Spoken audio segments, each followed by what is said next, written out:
Can we still transition to a well below 2 degrees Celsius scenario? Do you want to identify today the players of tomorrow's economy? In this short video, we will explain how challenging the low-carbon transition will be, the key role that corporates and investors must play, and how the MSCI Climate Paris-Aligned indexes can support investors in meeting their net zero commitments. The latest assessment by the Intergovernmental Panel on Climate Change, the IPCC, shows there is still a path for the world to transition to a below 2 degrees Celsius scenario, but the window of opportunity is rapidly closing. The reduction in global emissions will have to be drastic to stay consistent with 1.5 degree and 2 degrees Celsius scenarios. To keep the 1.5 degrees Celsius target within reach, the world must halve emissions over the next decade to stand a chance of reaching net zero emissions by the middle of the century.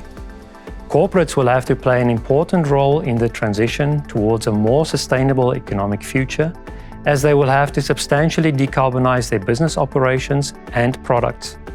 One of the key pillars to achieve this goal is linked to how they will be setting their emission reduction targets. The Science Based Targets Initiative report shows a significant increase in the number of companies now committing to 1.5 degrees Celsius and net zero targets. There has been a paradigm shift between companies previously setting 2 degrees Celsius targets between 2015 and 2019 to more recently, where there has been a significant increase in companies setting more stringent 1.5 degrees Celsius targets. Net zero emission targets have rapidly moved to the mainstream. In 2019, net zero pledges covered just 16% of the global economy. By 2021, this number has increased to nearly 70%, committing to net zero emissions by 2050. Asset owners will also have to play their part. They can increase their exposure to companies with credible net zero targets, while also engaging with firms to influence a pivot in their business models towards lower carbon emission strategies. Additionally, they can divert their capital towards businesses that provide green opportunities, while simultaneously reducing their exposure to companies exposed to climate risks and stranded assets.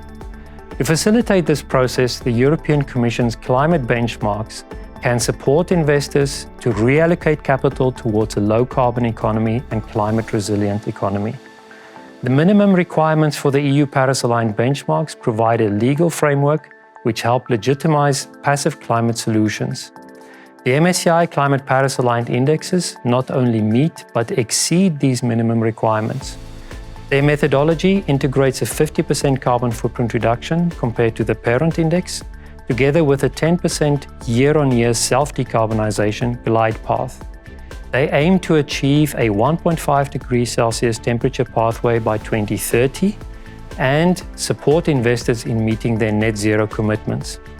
In addition, these indexes are fully aligned with the recommendations from the Task Force on Climate-Related Financial Disclosures, the TCFD.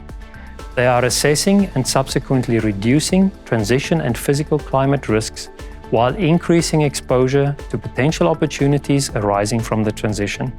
The methodology also overweights companies with credible carbon reduction targets by 20% compared to the parent universe.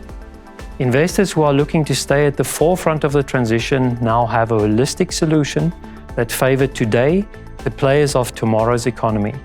For more information and further insights, visit us at ubs.com/PAB.